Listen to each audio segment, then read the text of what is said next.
In today's story, you will meet Garuda, Lord Vishnu's loyal mount or vehicle, and his half-brother, the demonic king of the snakes, called Muchalinda.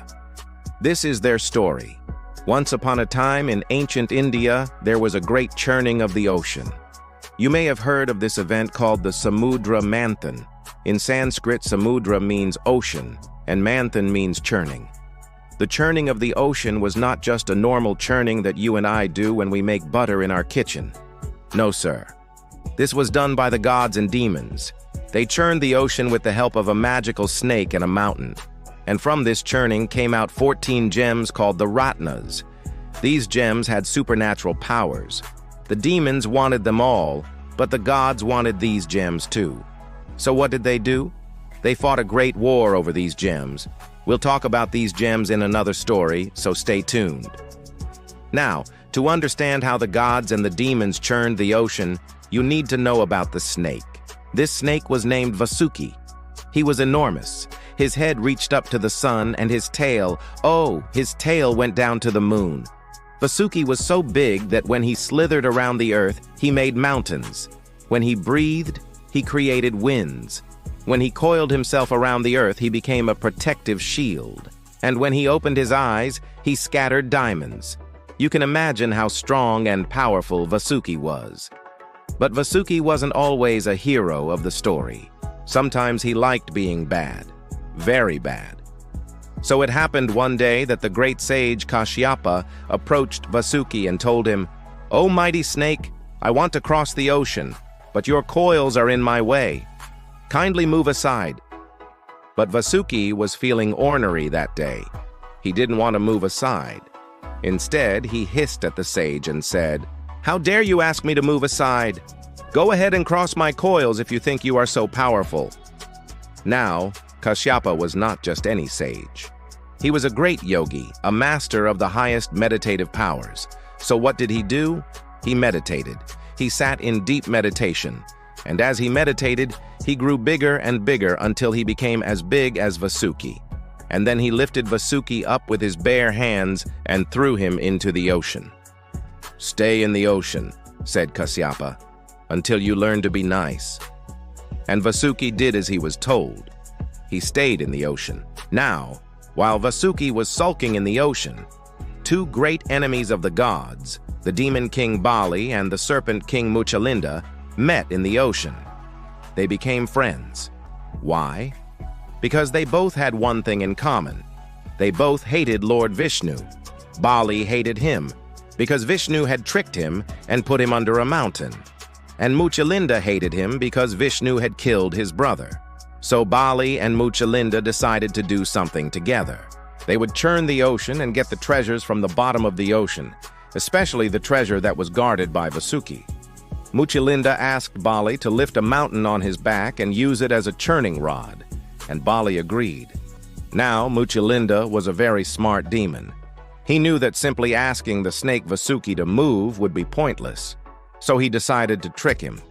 He approached Vasuki and said, "Hey, snake, you and I are both angry with the gods. Let's join hands and get even with them. Let's churn this ocean and see who gets the treasures at the bottom." Vasuki thought for a moment.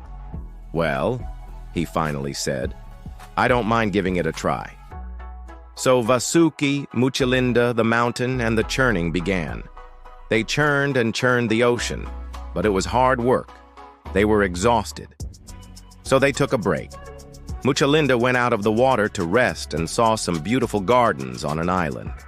He went inside and fell asleep under a tree. Guess which tree? The wish-fulfilling tree called Kalpavriksha. What happened next? The tree dropped fruits, and Muchalinda ate them. Those fruits made him grow bigger than the tallest mountain. And while he was sleeping, Garuda came flying by and saw Muchalinda.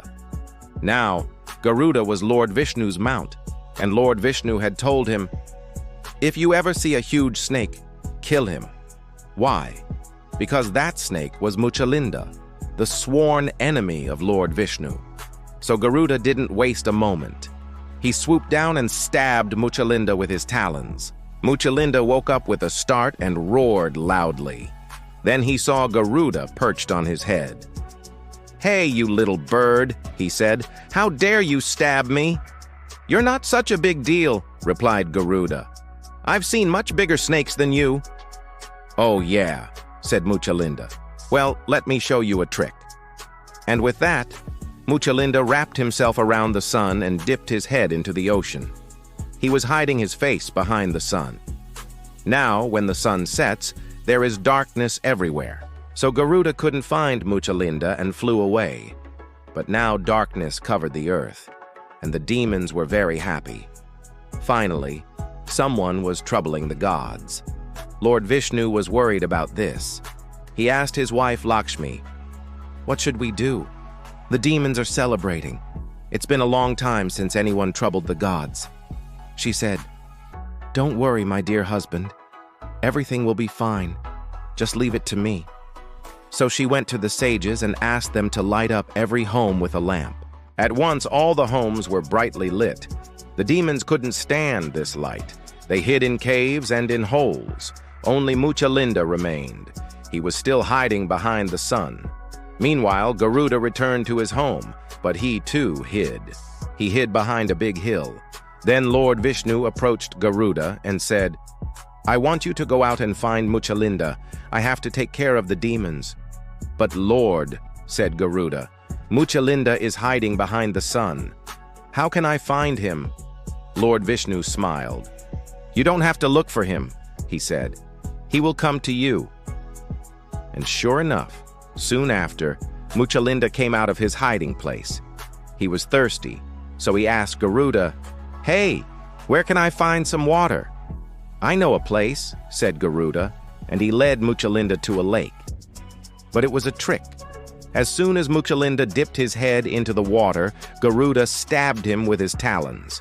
Once again, Muchalinda tried to run, but Garuda was faster. He kept stabbing Muchalinda and pushed him into the ocean. Muchalinda tried to come up, but Garuda held him down. "Let me go," cried Muchalinda, "or my brothers will kill you." "Why should I be afraid of you?" said Garuda. "When I was fighting with you, I could sense your fear. Tell me, why are you so afraid?" Muchalinda hesitated. Then finally he said, "Garuda, I am afraid because I am just a demon. You are a divine bird. All the gods and demons hate me. But you are blessed. You can fly through the skies.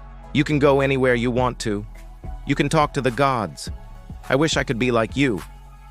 Garuda was taken aback by these words. For the first time, he saw the sadness in Muchalinda's eyes.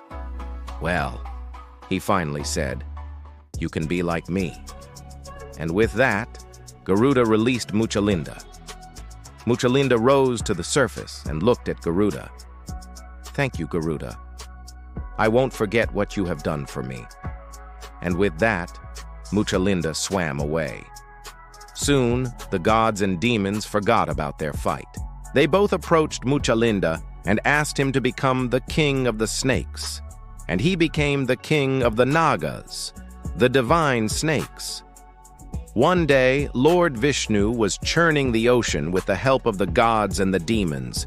He wanted to get the treasures from the bottom of the ocean. And guess who helped him? Muchalinda and Garuda. They both worked together, the former enemy, now best of friends. So, my friends, it doesn't matter whether you are a god or a demon or a snake or a bird. If you have a pure heart, and if you are honest and sincere, everyone will accept you. That's all for today. See you tomorrow.